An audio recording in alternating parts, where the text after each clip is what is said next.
Hi സുഹൃത്തുക്കളെ, അപ്പോൾ നമ്മുടെ ഇന്നത്തെ വീഡിയോയിലേക്ക് എൻ്റെ എല്ലാ കൂട്ടുകാർക്കും സ്വാഗതം. അപ്പോൾ നമ്മൾ രാവിലത്തെ ബ്രേക്ക്ഫാസ്റ്റ് ആയിട്ടൊന്ന് ഇതാ നമ്മളെ അടിപൊളി ഗോതമ്പ് പൊടി വെച്ചിട്ടുള്ള അടിപൊളി പാലപ്പാണ് കേട്ടൊന്ന് ഉണ്ടാക്കുന്നത്. അപ്പോൾ ഞാൻ ഇത്രയും പ്രതീക്ഷിച്ചില്ല കേട്ടോ, ഇങ്ങനെ നന്നാവുമെന്ന് ഞാൻ പ്രതീക്ഷിച്ചിട്ടില്ല. അപ്പോൾ നമുക്ക് അടിപൊളിയായിട്ട് തന്നെ നമ്മൾ അരി അരച്ചുണ്ടാക്കുന്നതിലേറെ സൂപ്പറായിട്ട് കിട്ടിയിരിക്കണം കേട്ടോ. അപ്പോൾ ഇതിൽ ഞാൻ ചേർത്തിക്കണത് കുറച്ച് തേങ്ങയും പഞ്ചസാര, ഈസ്റ്റ്, ഉപ്പ്, ഗോതമ്പ് പൊടി കേട്ടോ.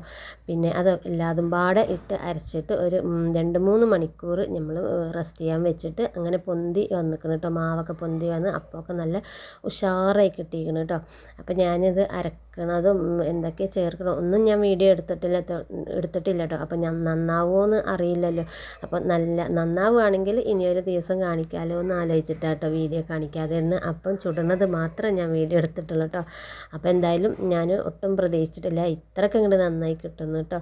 അപ്പോൾ അതാ സൂപ്പറായിട്ട് തന്നെ കിട്ടുന്നുണ്ട്. അപ്പോൾ നമ്മൾ ഇതിൻ്റെ ഹോൾസൊക്കെ കുറച്ച് വന്നിട്ട് അടച്ചു വെക്കാവും നല്ലത് കേട്ടോ.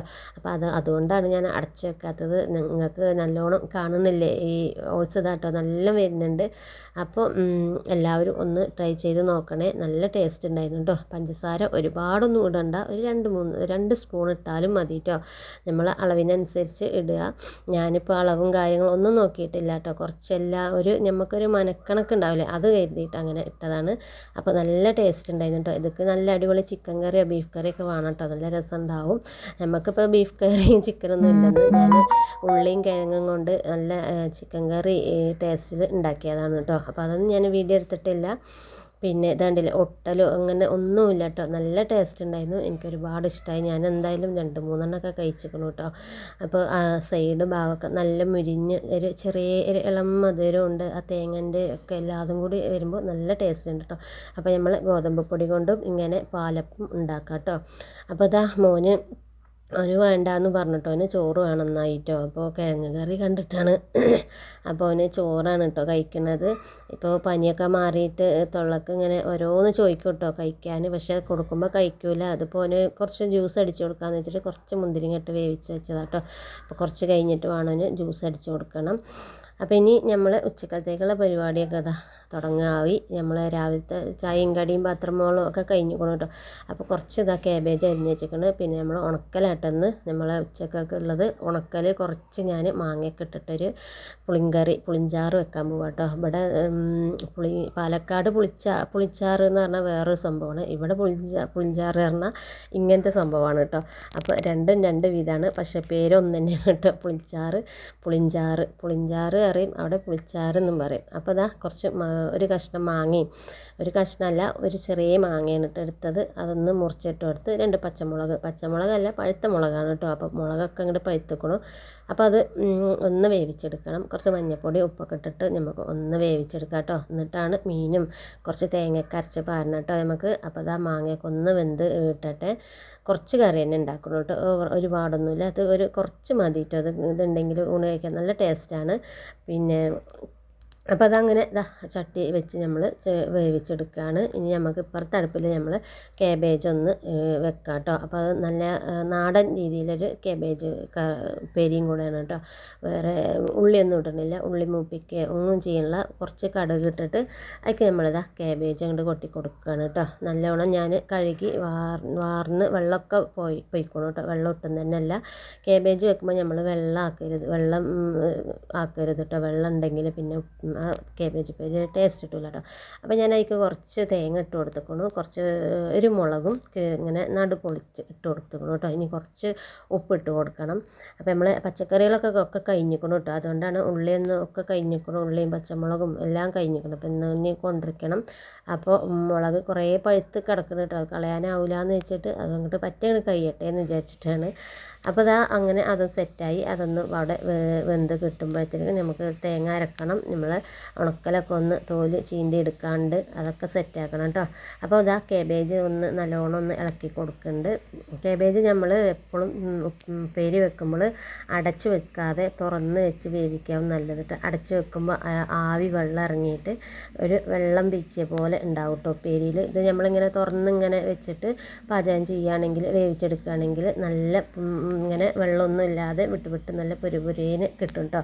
നമ്മൾ അടുത്തുണ്ടല്ലോ, അപ്പോൾ പിന്നെ ഒന്നും ചാടാനൊന്നും സമയം കിട്ടില്ല. നമ്മൾ എപ്പോഴൊന്ന് ഇടയ്ക്കിടയ്ക്ക് ഇളക്കിക്കൊണ്ടിരിക്കുമല്ലോ. അപ്പോൾ ഇതാ നമ്മുടെ മാങ്ങയൊക്കെ ഒന്ന് വെന്തിക്കണം കേട്ടോ. അപ്പോൾ ഞാനിതാ ചെറുതായിട്ടൊന്ന് കയ്യിലുകൊണ്ടൊന്ന് അമർത്തി കൊടുത്ത് നോക്കിയപ്പോൾ നല്ല വെന്തിക്കണം കേട്ടോ. ഇനി നമുക്ക് ഇതാ നമ്മളെ ഉണക്ക മാന്തൾ ഒന്ന് ഇട്ട് കൊടുക്കുന്നുണ്ട് ഞാൻ. അപ്പോൾ അതൊന്ന് വെന്തിട്ട് ചെറുതായിട്ടൊന്ന് വേകട്ടെ കേട്ടോ. അപ്പോൾ തേങ്ങ ഇട്ടിട്ട് പിന്നെ ഒരുപാട് നേരം തിളപ്പിക്കാൻ പറ്റില്ല കേട്ടോ. അതുകൊണ്ടാണ് മാങ്ങ ഇതൊക്കെ വേവിച്ചിട്ട് പിന്നെ നമ്മൾ കുറച്ച് തേങ്ങ അരച്ചിട്ട് ഒഴിച്ച് കൊടുക്കണം. തേങ്ങ ജീരകം ഉള്ളി അങ്ങനത്തെ സംഭവമൊന്നും ഇടില്ല കേട്ടോ. വെറും തേങ്ങ മാത്രം ഇട്ട് അരക്കൽ, ജീരകമൊന്നും ഇടില്ല. ഉണക്ക മീനും പച്ചമീനും അതിൻ്റെയൊക്കെ രുചി പോകും കേട്ടോ. നമ്മൾ ഈ ചെറിയ ജീരകം ഒക്കെ ഇടുമ്പോൾ ജീരകം ഇടുന്നത് എനിക്ക് അത്ര ഇഷ്ടമല്ല.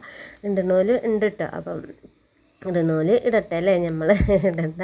അപ്പോൾ ഇതാ നമ്മൾ മീനും മാങ്ങയും ഒക്കെ വെന്തിക്കണം കേട്ടോ. ഞാൻ കുറച്ച് തേങ്ങ അരച്ചിട്ടുണ്ട്.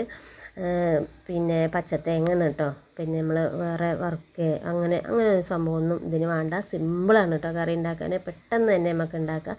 പിന്നെ പുളി ഉണ്ടെങ്കിൽ മാങ്ങ അല്ലെങ്കിൽ പുളി ഒഴിച്ചിട്ടും വെക്കാം കേട്ടോ. പുളി കുറച്ച് ഒഴിച്ചിട്ട് അതിലേക്ക് മഞ്ഞൾപ്പൊടിയും പിന്നെ പച്ചമുളക് അതും കീറിയിട്ടിട്ട് ഒന്ന് തിളപ്പിച്ചിട്ട് മാന്തൾ ഇട്ടിട്ട് ഇതുപോലെ തന്നെ വെക്കണത് കേട്ടോ. അപ്പോൾ ഞാൻ മാങ്ങ ഒന്ന് ഉണ്ടായപ്പോൾ അങ്ങനെ മാങ്ങ ഇട്ടു കേട്ടോ. മാങ്ങ ആകുമ്പോൾ ഉണക്കമീനും മാങ്ങയാകുമ്പോൾ ഒന്നും കൂടി ടേസ്റ്റ് കിട്ടുമല്ലോ. അപ്പോൾ അതാ ഇത്രയും കറി മതി കേട്ടോ. ഇതിൽ കൂടുതലൊന്നും ഞാൻ വെക്കണില്ല. ഈ കറി തന്നെ ഇഷ്ടം പോലെയാണ് കേട്ടോ ഞങ്ങൾക്ക്. അപ്പോൾ ഇനി കുറച്ച് ഉപ്പിട്ട് കൊടുക്കണം. ഉപ്പ് നോക്കിയിട്ട് ഇടുക കേട്ടോ. അപ്പോൾ മീനൊക്കെ തിളച്ച് ഇതായതല്ലേ, അപ്പോൾ മീനിലും ഉണ്ടാവുമല്ലോ, ഉണക്കമീനിലും ഉപ്പ് ഉണ്ടാവുമല്ലോ. അപ്പോൾ നമ്മൾ ഉപ്പ് ഇട്ട് ആദ്യം തന്നെ ഇട്ട് കൊടുത്താൽ ചിലപ്പോൾ ഏറാൻ സാധ്യതയുണ്ട് കേട്ടോ. അപ്പോൾ അതാ കുറച്ചങ്ങോട്ട് ഇട്ട് കൊടുത്തിട്ട് നല്ലോണം ഇളക്കി വെച്ചിട്ട് ഒന്ന് തിളപ്പിച്ചെടുക്കാനുണ്ട്. അപ്പോൾ ഇതിൻ്റെ തിളക്കുമ്പോൾ തന്നെ നല്ലൊരു മണമാണ് കേട്ടോ. നല്ല അടിപൊളി മണമാണ്. മണം കിട്ടുമ്പോൾ തന്നെ നമുക്ക് ചോറുണ്ണാൻ പൂതിയാവും കേട്ടോ. എനിക്ക് ഭയങ്കര ഇഷ്ടമുള്ളൊരു കറിയാണ് കേട്ടോ അത്. അപ്പോൾ അതങ്ങനെ പുളിയും ഉപ്പും എല്ലാതും സെറ്റായിക്കണം. ഇനി ഒന്ന് തിളപ്പിച്ചെടുത്താൽ നമ്മുടെ പുളിഞ്ചാറിൻ്റെ പരിപാടി കഴിഞ്ഞിട്ടോ. ഇതൊക്കെ നാടൻ കൂട്ടാനുണ്ടോ. പണ്ടത്തെ ആളുകളൊക്കെ ഇങ്ങനെ പെട്ടെന്ന് കറി തയ്യാറാക്കിയ ഒരു വിഭവമാണ്. പണ്ടത്തെ ഈ വയസ്സായവർക്കൊക്കെ ശരിക്കും അറിയാട്ടോ ഈ കറിൻ്റെ ഒരു ടേസ്റ്റും ഇതൊക്കെ. അപ്പോൾ എന്തായാലും ഇതാ നമ്മളെ അടുക്കളത്തെ ജോലികൾ അങ്ങോട്ട് തീർന്നിട്ട് പാത്രങ്ങൾ കുറേ ഉണ്ടായിരുന്നു കേട്ടോ. അതൊക്കെ ഞാൻ കഴുകി വെച്ചു. പിന്നെ നമ്മൾ മോന് അവിടെ ഇരിക്കുന്നുണ്ട് കേട്ടോ. ഓനിങ്ങനെ ഓരോന്നിങ്ങനെ പറഞ്ഞ് അവിടെ ഇരിക്കുന്നുണ്ട്. അതിൻ്റെ ഇടയിൽ കൂടെ ഫോണും ചോദിക്കുന്നുണ്ട് ഇടയ്ക്കൊക്കെ. അപ്പോൾ അതാ നമ്മുടെ കറി നല്ല തിളച്ച് കുറച്ച് കട്ടിയിലാണ് കേട്ടോ. ഒരുപാട് ലൂസൊന്നുമില്ല. അപ്പോൾ നിങ്ങൾ വിചാരിക്കണം ഈ ഒരു തുള്ളി കറി മതിയോന്ന് അല്ലേ. ചിലപ്പോൾ ഇതന്നെ ബാക്കിയാവും കേട്ടോ കഴിക്കാൻ. മക്കൾക്കൊക്കെ ഒരു അരുവിലും ഇങ്ങനെ ഒറ്റിച്ചാൽ മതി. അപ്പോൾ അതാ കേബേജിൽ ഞാനിന്ന് മഞ്ഞളൊന്നും ഇട്ട് കൊടുത്തിട്ടില്ല. വൈറ്റ് ആയിട്ടാണ് കേട്ടോ കേബേജിൽ മഞ്ഞൾപ്പൊടി എന്നും ഇട്ട് കൊടുക്കണ്ടല്ലോ. അപ്പോൾ അതാ അവന് മുന്തിരിങ്ങ ജ്യൂസ് അടിക്കാൻ വേവിച്ച് വെച്ചിരുന്നല്ലോ. അപ്പോൾ അവന് ജ്യൂസ് ഇപ്പോൾ വേണ്ട, എനിക്ക് വൈകുന്നേരത്ത് മതി എന്ന് പറഞ്ഞിട്ടോ. അപ്പോൾ എനിക്കിപ്പോൾ എന്തെങ്കിലും തേരിയും വിശക്കണമെന്നായിട്ടോ. അപ്പോൾ ഇതാ അത് മാറ്റി വെച്ചിട്ട് കുറച്ച് മീൻ ഉണക്കൽ ഞാനിതാ പൊരിക്കാൻ മാറ്റി വെച്ചിരുന്നു കേട്ടോ. അപ്പോൾ അതും പൊരിക്കുന്നുണ്ട്. ഇത് നമ്മളെ കുട്ടാപ്പിക്ക് ഒരു ഉരുളക്കിഴങ്ങ് എടുത്തിട്ടൊന്ന് പൊരിച്ചു കൊടുക്കാം കേട്ടോ. ഇന്നത്തെ കാലത്തെ കുട്ടികൾക്കൊക്കെ ഉണ്ട് ഉണക്കമീനിലെ. എന്ത് ഉണക്കമീൻ അരി കൂടെ പോകാൻ പറ്റില്ല. പച്ചമീനോ അല്ലെങ്കിൽ കിഴങ്ങോ മുട്ട പപ്പടം അങ്ങനെയൊക്കെയാണ് ഒരു സംഭവം. അതുകൊണ്ട് കാൽസ്യക്കമ്മി നല്ലോണം ഉണ്ട് കേട്ടോ. അവന് നമ്മൾ പണ്ട് നഖത്തുമ്മ ഒരു പുള്ളി വരുമ്പോൾ കോടി കിട്ടാനാണെന്ന് പറഞ്ഞു. പക്ഷെ അത് കോടി കിട്ടാനൊന്നും ആവില്ല. അത് കാൽസ്യക്കുറവ് മൂലം വരുന്നതാണ് കേട്ടോ. ഞാനൊക്കെ കുറേ പറഞ്ഞിട്ടുണ്ട് എനിക്ക് അത്ര 2 കോടിയുണ്ട് 3 കോടിയുണ്ട് എന്ന് പറഞ്ഞിട്ട് കയ്യിൽ വെള്ളം വരുമ്പോൾ പുതിയ ഡ്രസ്സ് കിട്ടുമെന്ന് പറയും കുട്ടികളൊക്കെ. പക്ഷെ അത് അതേപോലെയാണ് മോൻ്റെ കയ്യിൽ ഫുള്ള് ഓരോ പുള്ളിയാണ് കേട്ടോ. അപ്പോൾ എന്താ സംഭവം ഒന്നും കഴിക്കൂല. പച്ചക്കറി പറ്റില്ല കേട്ടോ. അവൻ്റെ കറി ഇപ്പോൾ ഇതാണ് കേട്ടോ. കുറച്ച് വെളിച്ചെണ്ണ ഒഴിക്കുക, കുറച്ച് ഉപ്പ് ഇടുക. ഇതാണ് അവൻ്റെ ദിവസമുള്ള ചോറിനുള്ള കറി വെച്ചിട്ട് ഞാൻ പറയലില്ലേ മക്കൾക്ക്. വലിയവനും ഇഷ്ടമാണ് കേട്ടോ ഇങ്ങനെ വെളിച്ചെണ്ണയും ഉപ്പും ഈ കിഴങ്ങും പൊരിച്ചതും കൊടുക്കുകയാണെങ്കിൽ അവർക്ക് ചിക്കനും ബീഫും കിട്ടുന്ന പോലെയാണ്. അത്രക്കും ചോറും കേട്ടോ. അപ്പോൾ ഇരുത്ത് ഇഷ്ടമാണ്. അപ്പോൾ അതാ കുറച്ച് വെളിച്ചെണ്ണ വെച്ച് ഉപ്പ് ഇട്ടിട്ട് ഇനി നല്ലോണം അതൊന്നും കുഴച്ചും കൊടുക്കണം കേട്ടോ. അപ്പോൾ ഇങ്ങനെ അടുത്ത് തന്നെ നിൽക്കുന്നുണ്ട് കേട്ടോ. മൂപ്പര് ഇങ്ങനെ നോക്കി നിൽക്കുകയാണ് ആയോ ചോദിച്ചിട്ട്. അപ്പോൾ സ്കൂൾക്കും ഇതന്നെ പരിപാടി കേട്ടോ. കിഴങ്ങ് പൊരിക്കുക അതന്നെ. ഇപ്പോഴത്തെ മക്കൾക്ക് ഇതല്ലാതെ വേറെ ഒന്നും പറ്റില്ല. അപ്പോൾ അതാ ഞാൻ കിഴങ്ങൊക്കെ നല്ലോണം പൊരിച്ചെടുക്കണം കേട്ടോ. ഒരുപാട് നല്ലോണം ഒന്നും പൊരിച്ചിട്ടില്ല, ചെറിയൊരു ഇതിൽ കേട്ടോ. അപ്പോൾ പിന്നെ ഞാൻ എണ്ണ കുറച്ച് കൂടിയിരിക്കണം കേട്ടോ കിഴങ്ങ് പൊരിച്ചതിൽ. അപ്പോൾ ഒരു സൈഡൊക്കെ ആക്കി വെക്കണം. എപ്പോഴും എന്നോട് പറയും എണ്ണ കൊടുന്നാൽ പെട്ടെന്ന് തീരെയാണ് കയറിയിട്ട്. അപ്പോൾ ഞാൻ എണ്ണ കൊണ്ടുള്ള പരിപാടി നല്ലോണം എടുക്കും കേട്ടോ.